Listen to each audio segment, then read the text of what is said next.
Hoje eu quero falar sobre invalidação da dor. Claro, como uma pessoa que nasceu com uma doença crônica e que teve muitos episódios de dor, eu tenho autoridade para falar o que é uma dor invalidada. O que é você chegar no pronto-socorro, no pronto-atendimento com crise de dor, o médico dá uma de pirona e falar: não posso fazer mais nada. E aí a dor não passa, e aí você pede uma medicação mais forte porque aquela dor tá insuportável. E ele fala que você tá viciado na medicação e que você foi justamente porque você tá viciado e que aquela dor é emocional e que aquela dor é psicológica e que ela não existe e que você não precisa daquele remédio. E a única escapativa, a única escapatória, a única alternativa que tem é o quê? Chorar. É literalmente chorar, chorar de dor, chorar de angústia, de querer que aquela dor passe logo e ela não passa porque a medicação não é ministrada, não é administrada. Então, de dor invalidada, eu posso te falar que eu entendo desse assunto. E quando a medicação não é feita adequadamente, ou mesmo quando ela é feita adequadamente e a dor não passa, e você tá gritando de dor porque aquela dor é insuportável, vem uma pessoa enviada pelo inimigo para falar assim: cala a boca, você tá atrapalhando. Tem gente querendo dormir. Tem outros doentes aqui. E aí, pegando esse gancho dessa dor invalidada, que acaba que vira um outro sofrimento, já não basta aquela dor física, aquela dor humana insuportável e que o medicamento não é feito adequadamente, ainda tem esse outro problema. Você está incomodando. Quantas vezes a sua dor foi invalidada? Quantas vezes você não foi ouvido quando você estava pedindo socorro? Independente de qual seja a dor. Se seja um problema que você estivesse passando na sua família, se fosse um caso de doença, ou qualquer outro sofrimento emocional que você estivesse passando, quantas vezes as dores foram simplesmente ignoradas? Muitas vezes a gente tem situações que a gente está no limite, a gente está no nosso limite, a gente pede socorro. E aí vem alguém e fala: mas também não é isso tudo. E a gente aprende a conviver. E aí o nosso rosto já não demonstra mais a dor. O nosso rosto não demonstra mais a dor, as nossas expressões a gente aprende a mascarar aquilo. E enquanto a situação não se torna insuportável, a gente vai levando, a gente vai lidando. E muitas vezes a gente chega no nosso limite humano. A gente não aguenta mais tanta dor. Mas eu vou te falar uma verdade, mesmo com todos esses problemas, eu nunca invalidei a minha dor. Eu sempre prestei atenção em tudo aquilo que meu corpo estava me falando, em tudo aquilo que eu estava sentindo.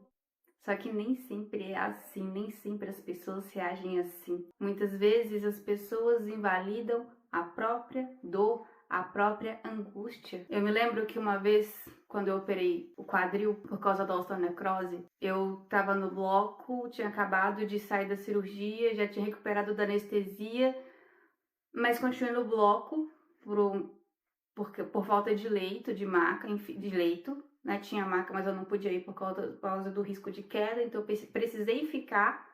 E todo o meu pós-cirurgia foi na sala de recuperação do bloco. Pois bem, eu falei: estou com dor, né? Porque não era tão normal assim. Só que pelo meu rosto, as enfermeiras olharam e falaram, né? Tipo assim, não falaram, mas desconfiaram que eu tivesse pedindo remédio que eu não precisava. E de fato, eu não estava demonstrando tanta dor assim. Até que elas viram a minha pressão estava altíssima e o meu batimento também estava muito acelerado. Então, por esses sinais, elas viram que realmente ela está com muita dor. E aí fizeram a medicação, só fazendo um adendo, porque é uma cirurgia invasiva. Foi literalmente a substituição da cabeça do fêmur por uma prótese. Então é uma cirurgia invasiva e que serra o osso, enfim, dá muita dor, quase como se fosse uma fratura, mas por causa da própria cirurgia. Fecha esse parênteses, volta aqui comigo. Então eu estava sentindo muita dor nesse pós-operatório, próprio da cirurgia, de toda a situação que eu estava passando. Só que de tanto conviver com dor, eu acabo já não demonstrando. Então muitas vezes eu tô passando mal e as pessoas não percebem, porque eu tô conversando, eu tô brincando, A dor tá ali. Eu tô sentindo, mas ela tá ali. Foi uma questão de aprender a lidar com a situação. Aí elas viram, eram 2 enfermeiras, elas viram que pelo meu batimento e pela minha saturação, aliás, pela minha pressão arterial, que estava bem alta, aí elas viram realmente. Aí elas fizeram a medicação e vieram e aferiram os meus dados de novo.